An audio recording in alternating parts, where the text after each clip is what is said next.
Alto su barco, detén tu bote.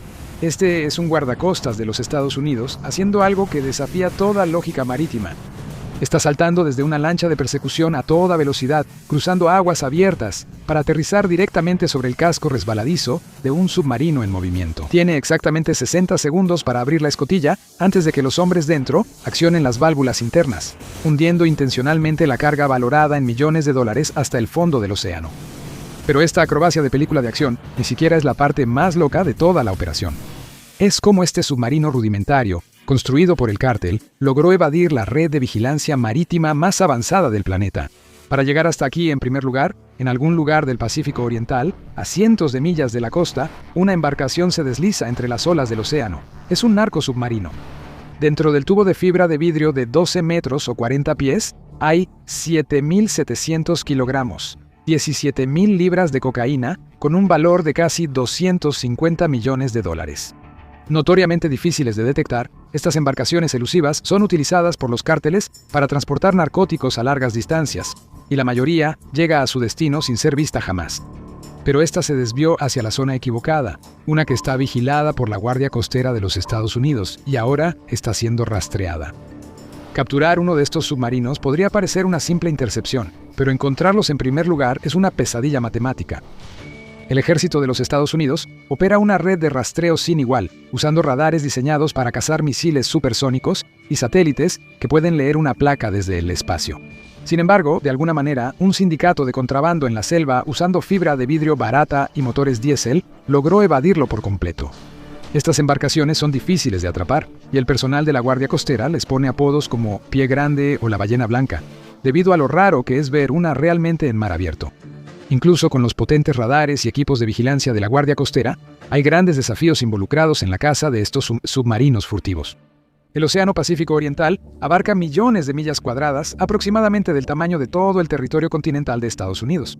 Intentar asegurar una zona tan vasta es como tener un par de patrullas intentando vigilar todo el país. Con tanta agua por cubrir, es fácil que los contrabandistas pasen desapercibidos. Y luego están los propios submarinos, que son una obra de ingeniería genial por sí mismos. A pesar de lo que su nombre indica, estas embarcaciones son técnicamente semisumergibles.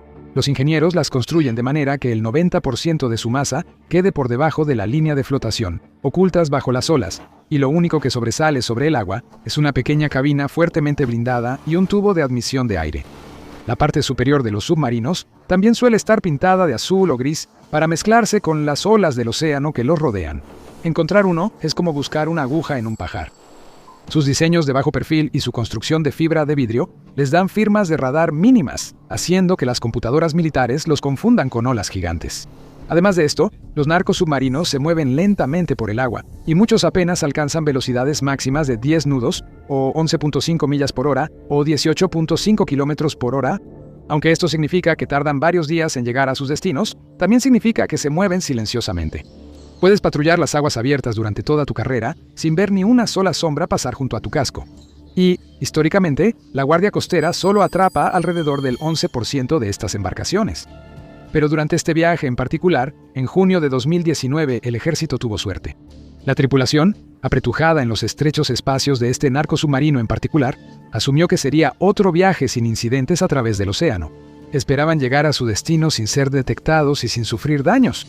Pocos sabían ellos que una aeronave de vigilancia a gran altitud había detectado fugazmente su estela. El ejército no estaba buscando la forma de un barco. Estaban usando cámaras infrarrojas sensibles para rastrear el calor microscópico del escape diésel del submarino que se mezclaba con el océano helado.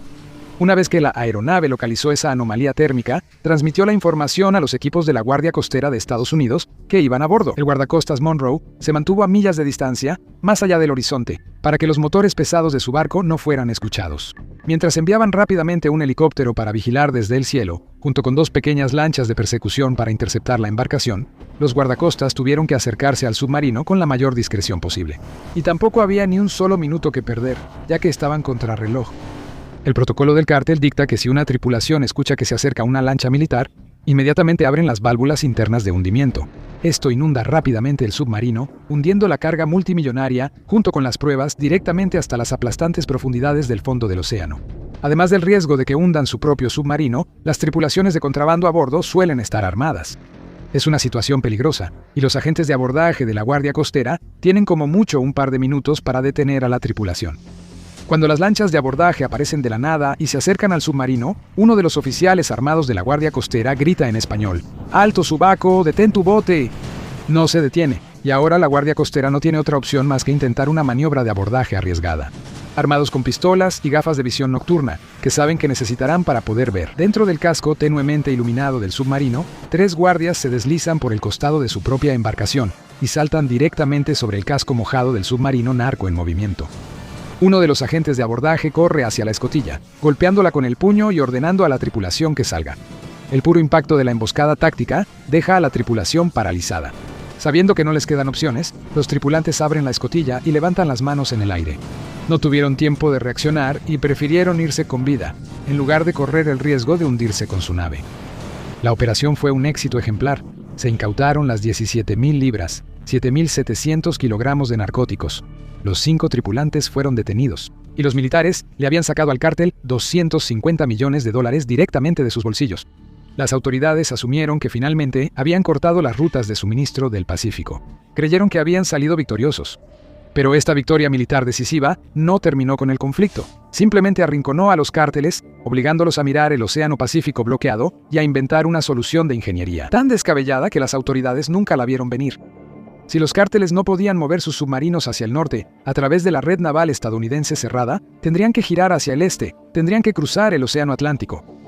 Los narcos submarinos normalmente viajan entre Sudamérica y Norteamérica, siguiendo rutas clandestinas desde países como Colombia, Venezuela y Ecuador, a través del Océano Pacífico o el Mar Caribe, hacia Centroamérica, México o Estados Unidos. Para realizar el viaje transatlántico que dura semanas, la tripulación de un submarino tendría que sobrevivir a 3.500 millas, es decir, 5.600 kilómetros de océano impredecible, esquivando grandes cargueros comerciales y enfrentando fuertes tormentas en mar abierto, todo mientras están atrapados dentro de un tubo casero y estrecho. Parecía una misión imposible, pero en lo profundo de la selva amazónica brasileña, ocultos bajo el dosel en un astillero improvisado, ingenieros del cartel estaban construyendo una embarcación. Diseñado exactamente para eso, bautizaron el nuevo submarino como el Shea. Con más de 71 pies o 21.5 metros de largo, este semisumergible gris sigiloso era una pieza imponente de maquinaria, pero no fue diseñado pensando en la supervivencia humana.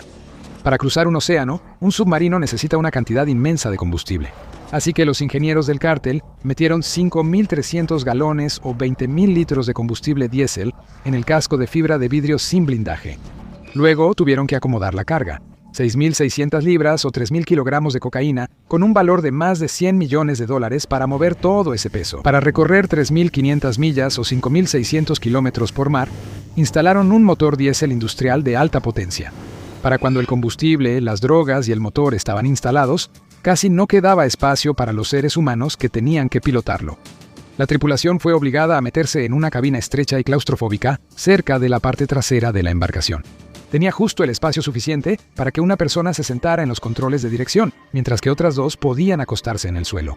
No había baño, no había camas y solo había una sola rejilla de ventilación justo encima para evitar que se asfixiaran. Estaban atrapados en un ataúd sellado y oscuro, sentados a centímetros de un motor diésel rugiente y sin aislamiento que consumía oxígeno y liberaba gases tóxicos directamente en su cabina. El cártel necesitaba una tripulación lo suficientemente desesperada como para soportar esta tortura psicológica, y la encontraron en Agustín Álvarez, un ex campeón español de boxeo amateur de 31 años, recibió la oferta de un pago que le cambiaría la vida: subirse al Che y pilotearlo a través del Atlántico junto a 2 primos ecuatorianos. Si lograban llegar a la costa de Galicia, en el noroeste de España, estarían asegurados de por vida. Así que, el 29 de octubre de 2019 sellaron la escotilla, dejando la cuenca del Amazonas y saliendo a las traicioneras aguas abiertas del Atlántico. Lo que siguió fue una prueba de resistencia humana de 27 días. Atrapados en su pequeño y sofocante compartimento, los 3 hombres trabajaban en turnos agotadores de 8 horas. Tenían que mantenerse completamente concentrados, ya que un solo error de cálculo podría enviarlos a cientos de millas fuera de curso hacia la vasta extensión vacía del océano. Para alimentarse, solo tenían agua embotellada, arroz frío, sardinas y barras energéticas sin plomería a bordo. Tenían que usar bolsas de plástico cuando necesitaban ir al baño, dejando las bolsas apiladas dentro de la cabina caliente. Día tras día, los hombres sufrían el constante y ensordecedor rugido del motor, atrapados en la oscuridad con el nauseabundo hedor del combustible diésel, comida podrida y desechos humanos. Y luego el clima cambió.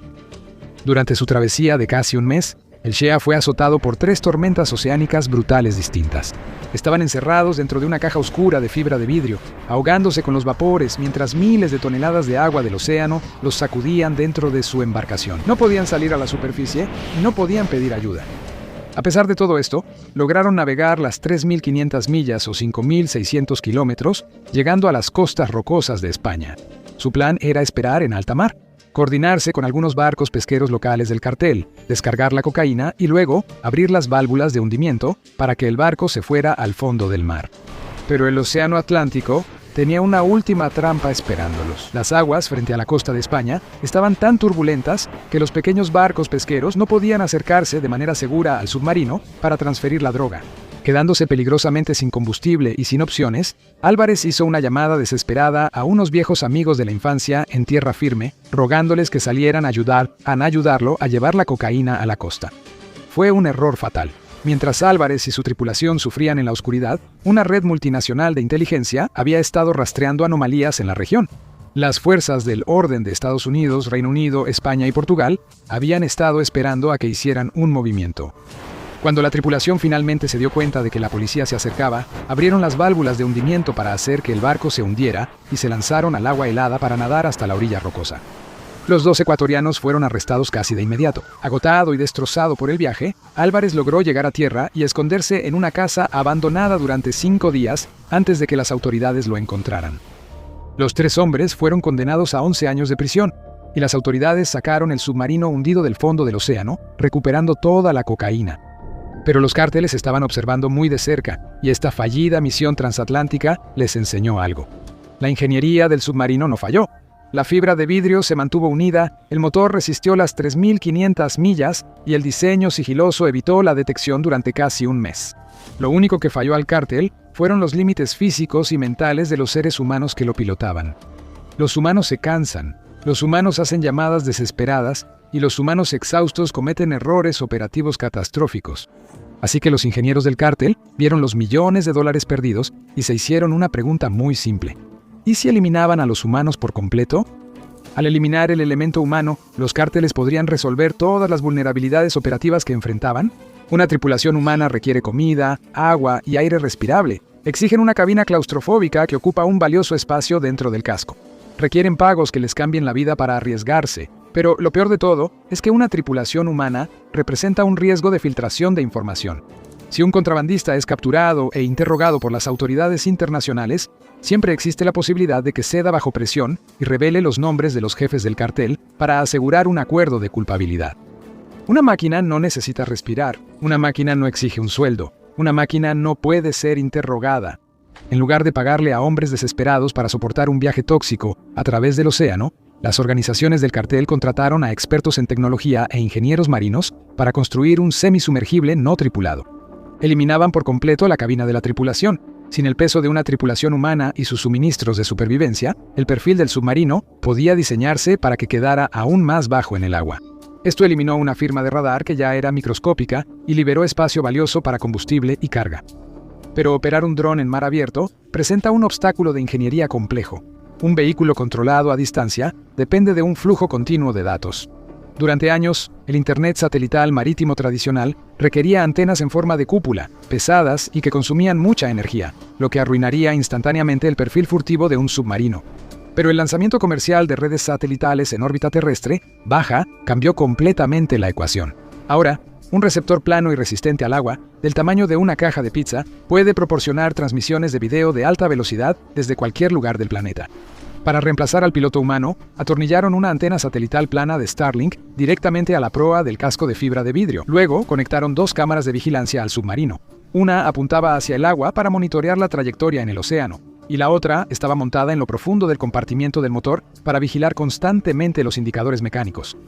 Esto significaba que un operador del cártel podía sentarse de manera segura detrás de un monitor de computadora en lo profundo de Sudamérica, controlando remotamente miles de libras de carga ilegal a través de aguas internacionales. Pero una transmisión de video en vivo no era suficiente. Si una fuerte marejada chocaba contra la proa y sumergía temporalmente la antena, el operador del cártel perdía la conexión, así que los ingenieros integraron software de navegación autónoma. Si la señal de Starlink se caía, la computadora a bordo tomaba el control, usando puntos de referencia GPS preprogramados para mantener la embarcación en una trayectoria precisa hasta que superara la siguiente ola y restableciera el enlace ascendente. Y abordar una embarcación no tripulada introduce un problema táctico completamente nuevo para los ejércitos que las buscan. Ahora, si un operador del cártel sentado en la selva ve que una embarcación patrullera militar aparece en la transmisión en vivo de su cámara, no tiene que entrar en pánico. Simplemente pueden presionar una tecla para activar un protocolo digital de autohundimiento, inundando el casco antes de que la marina siquiera toque la embarcación. Fue un gran salto tecnológico para los cárteles, y en julio de 2025, el ejército vislumbró de esta nueva realidad. Mientras rastreaba las aguas del Mar Caribe, la Armada de Colombia avistó una embarcación gris de bajo perfil surcando el océano. Suponiendo que era un narco submarino estándar, las lanchas patrulleras y las aeronaves se dirigieron a esas coordenadas. Los equipos de abordaje se acercaron en pequeñas embarcaciones, desenfundando sus armas y ejecutando las mismas maniobras tácticas que utilizó la Guardia Costera de Estados Unidos años antes. Se acercaron al casco, esperando encontrar a una tripulación humana desesperada, lista para abrir las válvulas de hundimiento, pero cuando los marineros armados finalmente abrieron la escotilla, se quedaron paralizados. No había nadie adentro. No había contrabandistas, ni respiraderos, ni bolsas de plástico tripuladas. Solo había un módem de Starlink, un laberinto de cables y una bodega de carga vacía diseñada para transportar 3.300 libras o 1.500 kilogramos de cocaína. Al investigar la captura, la inteligencia militar se dio cuenta de que no se trataba de un intento fallido de tráfico de drogas, sino de una prueba beta para una estrategia de contrabando completamente nueva. El Clan del Golfo, el grupo de narcotráfico más grande de Colombia, estaba realizando una prueba en seco de un dron autónomo. Los contrabandistas estaban probando las capacidades de evasión del dron en mar abierto antes de arriesgarse con una carga real. La Marina incautó la embarcación, marcando la primera vez que un narcodrón autónomo había sido capturado en aguas sudamericanas, pero ciertamente no será la última. Ese primer ataque de la Guardia Costera en 2019 no terminó con el conflicto, obligó a que una operación de contrabando evolucionara hacia una flota naval controlada a distancia. Las autoridades internacionales ya no están persiguiendo a contrabandistas desesperados en tubos de fibra de vidrio. Ahora están luchando una guerra asimétrica de drones marítimos contra una organización criminal muy bien financiada. Al eliminar el costoso elemento humano de la ecuación, los cárteles cambiaron fundamentalmente la economía del contrabando. Si empiezan a producir en masa estas embarcaciones baratas y no tripuladas, podrían abrumar a las fuerzas del orden con tácticas de enjambre. Podrían lanzar 10 submarinos autónomos a la vez, sabiendo que incluso si el ejército intercepta 3 de ellos, los otros 7 lograrán atravesar el cerco. Y es una carrera armamentista tecnológica que refleja el combate militar moderno real. Si un cártel puede programar una nave no tripulada para entregar narcóticos, un ejército estatal puede programar exactamente la misma nave para entregar explosivos de alto poder. Ucrania ha reunido un ejército de drones líder mundial, enviando drones navales kamikaze no tripulados para destruir activos rusos, incluyendo buques de guerra y plataformas petroleras, que puedes ver en acción justo aquí en el siguiente video. Gracias por vernos y nos vemos en el próximo campo de batalla.